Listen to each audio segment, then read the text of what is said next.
and make foreign exchange. Okay. Because most of the cinema houses were showing just Indian films and cowboy films. Okay. So, as being a feature film that will also show the Ghanaian culture, Ghanaian stories, will give us money. So he said, go ahead. So I went ahead. I took 4 of those scripts, put them together. Then the revolution came. So after the revolution in 1980, I took those 4 scripts to Nigeria, and NTA was interested in it and bought it off me. Okay. I had to write, I have to convert them from the Ghanaian names, Ghanaian situations, to Nigerian situations. Please, a moment. When you were in Ghana, you had those stories, those scripts. Yes. In Ghana. Yes. But we couldn't implement it into a movie form. We couldn't. No. It was idea. also for Dazi group. Okay.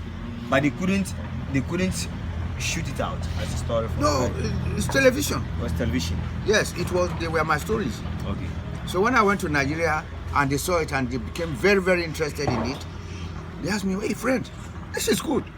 Can you convert these Ghanaian names, these Ghanaian streets, Ghanaian situations to Nigerian situations?" I said, "Why not? Are we safe?" Yeah, we are safe. So I said yes. So they gave me a contract. It was very interesting and lucrative. And what they were paying me 21 cedis per script here. I got a total of 8,000 naira in Nigeria.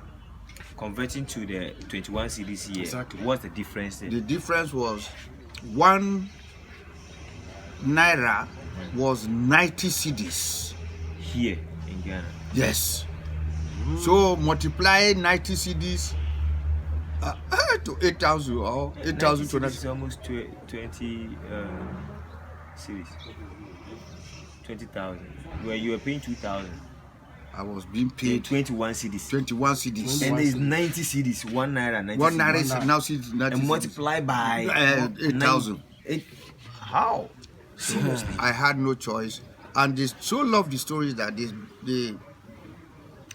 they contracted 2 BBC personnel, a director and a writer, to come and organize a workshop in Nigeria. From those stories. And it was from there they started. In fact, the story was renamed Glitters of the Rainbow. Glitters of the Rainbow. And what year was that? That was 1980. 1980. So, way back there, or Nigeria? Nigeria. Nigeria. So these guys from the BBC organized the workshop for 3 months. And by the time we finished, we had a good job done. Then the program Tales by Moonlight was created. Okay. We had, yes. I've watched it once before when I was we had I had a friend, late Evans Hunter from Ghana. He came. In fact, they used him as promo. He was part of the Tales by Moonlight deal. At that time, Nigeria was running a program for children called Sesame Street. So they asked me whether I could create a Sesame Street,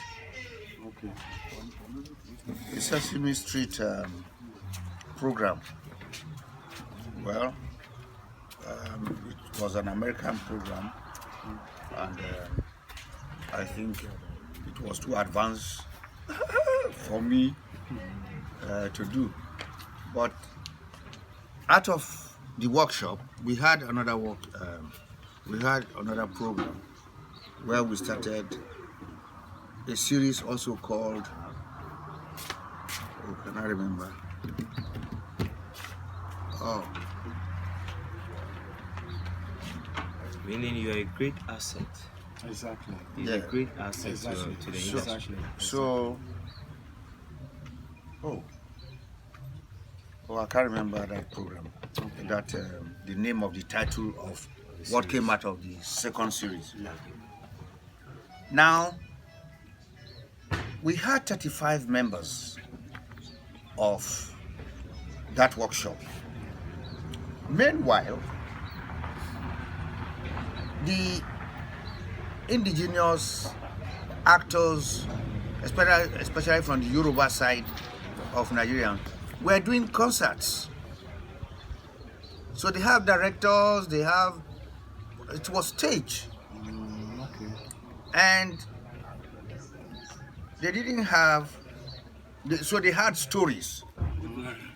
So with the creation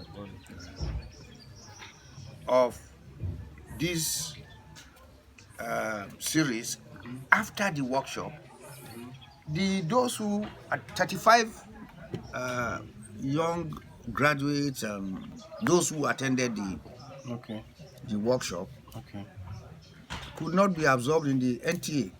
So they went out into the concert employment field. Good morning. And started shooting the concerts into the stage concerts into film. Okay. And before you realize, they realize that, oh, they put, say, some 5,000 naira in the film and make 20,000. Wow. And they said, hey, this is good business, oh. So before we realize, Nollywood has started. So those concert producers, those selling spare parts, old fridges and so on, went into the film business. Investing into Because filmmaking. now they can see They didn't go to school, oh. Yes, at all. but at least they know it's a venture where And they are making money. Exactly. They are making 4 times, 5 times, sometimes 10 times of what they invest. So the tentacles of Nollywood or filmmaking started from there. spread. Getting the branches. Then the banks started saying, my friend, we can make money from this. So they started investing into filmmaking. Before we realize what was just concert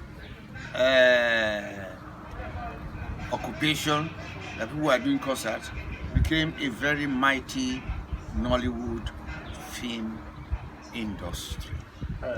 So I always beat my chest that I took Nollywood to Nigeria from Ghana in 1980. Wow, 1980. Yes. Meaning, From the Mr. France took Exactly. filmmaking into Nigeria, and in his arrival to Nigeria generally generates Nollywood. So he took Nollywood to Nigeria and made Nollywood.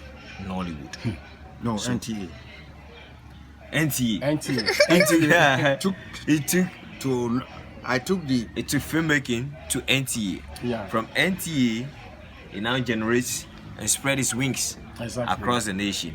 And there, Nollywood rose up. yes. But So that was 1980. but Daddy, Scorpion, let me ask Daddy something. Daddy, how did they accept you as Nigeria over there?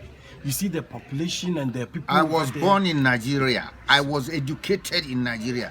So Okay. when I came to Ghana as a Glucosian, and they asked me, can you convert these Ghanaian names, Ghanaian situations, Ghanaian streets into Nigeria? I said, why not? I was born here. I schooled here. I know the Nigerian culture. I know the Ghanaian culture. I married them together. And before you realize, there's a Nollywood. Sorry.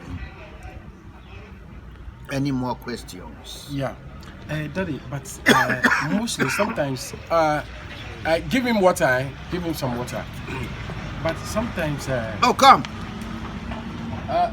My why? friend, Why? I have water in my room. Okay, come. Say have water. Come, Sammy. Sammy, come. Pause it. You pause it.